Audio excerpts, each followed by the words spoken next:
All right. We are moving to the next story. And last week, we read the story of Daniel.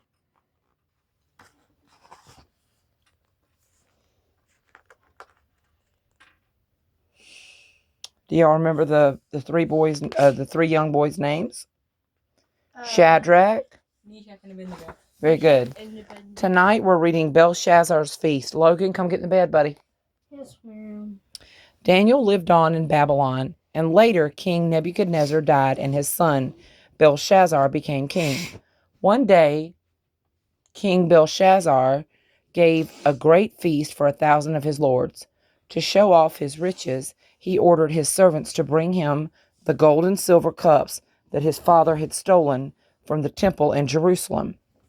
King Belshazzar told his servants to fill the cups with wine, and he and his lords and wives drank, toasting their own gods. They were all laughing and shouting when suddenly they saw a human hand writing on a wall. They watched in silence, and the king was so frightened that his knees shook. "Call all my wise men," he croaked. Then, when they came, he said, "The man who can tell me what these words mean shall be the third ruler of my kingdom." But none of the wise men could explain them.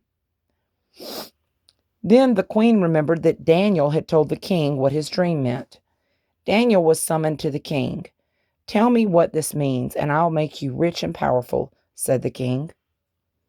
Daniel looked at the writing. Then he said, "You have shown disrespect to God by drinking to your gods from the cups taken from his temple. Your kingdom will be divided between the Medes and Persians." That night, Daniel's warning came true. The Medes and Persians captured the kingdom. Belshazzar was killed, and Darius of the Medes was made king of Babylon.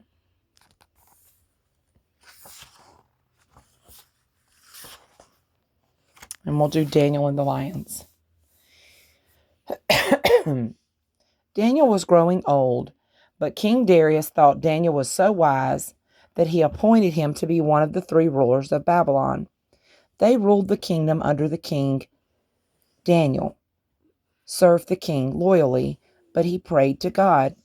3 times daily he knelt at his window, facing distant Jerusalem, to say his prayers. The other 2 rulers of the kingdom were jealous of Daniel and plotted to get rid of him. But however hard they tried, they couldn't find anything they could accuse him of doing wrong. They decided that the only way was through his devotion to God. They went to King Darius and begged him to make a new law. "O king," they said, "make a law that for 30 days everyone must pray only to you. If anyone prays to any other god, they shall be fed to the lions." The king agreed and made the law that could never be changed. Daniel heard about the new law, but 3 times every day he knelt at his window to say his prayers to God. The 2 rulers watched him and delighted that their plan had worked.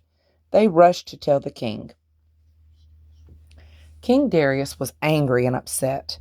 He liked and trusted Daniel, but Daniel had broken the law and must die. There was nothing the king could do to save him.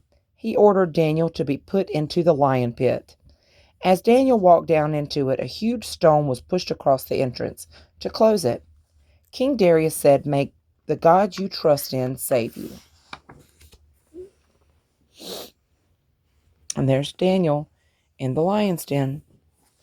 The king went back to his palace, but that evening he was so upset he couldn't eat his supper. He sent his servants away and couldn't sleep all night. Very early in the morning he hurried to the lion pit. "Did your God save you?" he shouted. "I'm here," answered Daniel. "My God kept the lion's mouth shut. He knows I've done nothing wrong."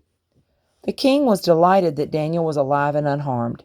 He ordered him to be taken out of the pit and commanded the 2 rulers who had plotted against Daniel to be brought there instead. They were pushed into the pit and were soon killed by the lions. King Darius made a new law. "Let everyone in my kingdom fear and respect Daniel's God, who saved him from the lions. He is the living God, and his kingdom will last forever." So what does that remind us of, boys? God. That if we listen to God, He will what? Save us. Protect us and keep us safe. Yep. And tomorrow night we will read Home to Jerusalem. Okay? Y'all ready to go night-night? It's Betty Buys. All right, guys. We love y'all and hope everybody has a good night. See y'all next time.